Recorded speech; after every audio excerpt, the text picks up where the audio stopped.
What are the aims of your protest for the week?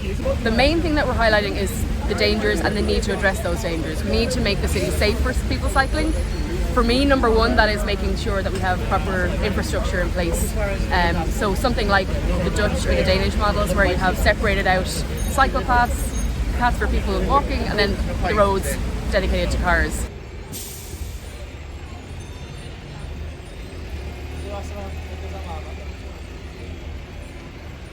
The city has a plan in place from the NTA from 2013, so that's been sitting there gathering dust. It's a great document about the greater Dublin City cycle network, but to my knowledge, I haven't really seen enough of it, or it's certainly not being linked up the little parts that have been completed so far, and so it's not really safe to get from one part of the city to the other without sort of mixing in with motor traffic, and that's where the danger for me lies.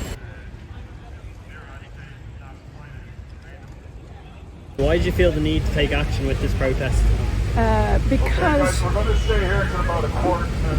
there's been nothing for the last couple of years. The Quiet Way in Kimmage was started. It was flummoxed by councillors. The Georgian Mile was supposed to have a safe cycling way behind parking. Supposedly they're starting working on it next quarter, first quarter of 2020. The Sutton to Sandy Cove safe blue way, I think that's 15 years in the making and it's still not made. In New York, for instance, the Transport Commissioner Janet Sadiq Khan, there's a great TED talk by her if you want to look it up. She changed New York in many ways by making temporary cycleways all around.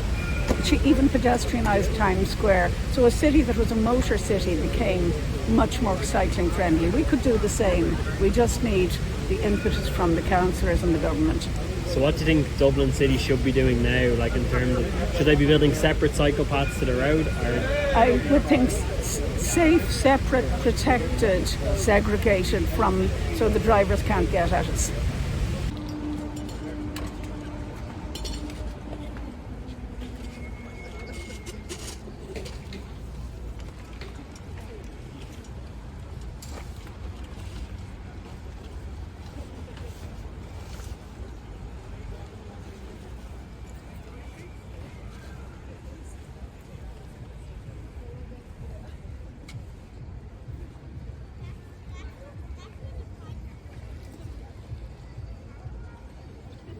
There's a lot that we need to do, as well as infrastructure. We also need to educate people to, not use your phone when you're driving. There's research from the UK say that it's more dangerous than drunk driving. That's how bad it is for people's attention and safety. We need to also, I think, really crack down on or have greater enforcement of road traffic laws. The laws are there.